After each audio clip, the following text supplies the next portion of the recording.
നമസ്കാരം. നിലമ്പൂരിൽ തന്ത്രങ്ങൾ മാറി മാറി മെനയുകയാണ് CPM. ഒടുവിലായി നിലമ്പൂർ ഉപതെരഞ്ഞെടുപ്പിൽ വീണ്ടും സ്വതന്ത്രനെ പരീക്ഷിക്കാൻ CPIയും കാര്യമായി തന്നെ ആലോചിക്കുന്നുവെന്ന റിപ്പോർട്ട്.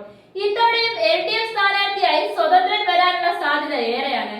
CPIയും സാധ്യതാ പട്ടികയിൽ 3 സ്വതന്ത്രരാണ് ഇടം നേടിയിരിക്കുന്നത്.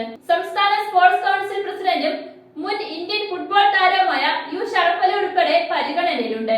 നേരത്തെ ആര്യാടൻ മുഹമ്മദിനെതിരെ മത്സരിച്ചിട്ടുള്ള പ്രൊഫസർ തോമസ് മാത്യുവിനെയും പരിഗണിക്കുന്നു. സ്വതന്ത്ര പരീക്ഷണം ഉപേക്ഷിച്ചിട്ടില്ലെന്ന് നേരത്തെ ജില്ലാ സെക്രട്ടറി PV അനിൽ പറഞ്ഞിരുന്നു. ഇടത് സ്വതന്ത്ര സ്ഥാനാർത്ഥിയായി മത്സരിച്ചായിരുന്നു നിലമ്പൂരിൽ PV അൻവർ അവസാനം 2 തവണ വിജയിച്ചതും.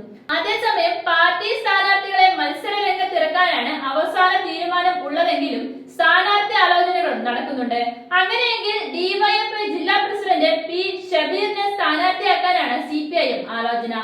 ജില്ലാ പഞ്ചായത്ത് അംഗം ഷെറോണ റോയിയുടെ പേരും ചർച്ചകളിലുണ്ട്.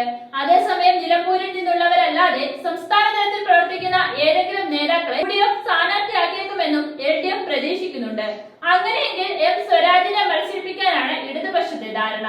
CPIയും സ്വതന്ത്രനായാണ് അൻവർ നിലമ്പൂരിൽ നിന്നും വിജയിച്ചത്.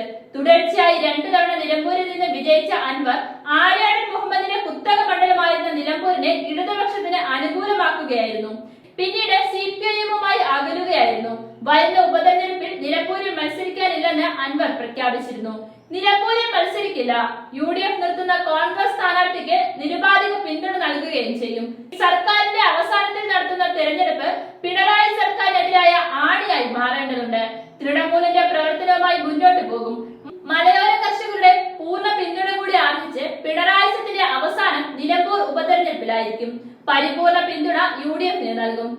കൗണ്ട് ഡൗൺ ആരംഭിക്കുകയാണ് എന്നാണ് PV അൻവർ പറഞ്ഞത്.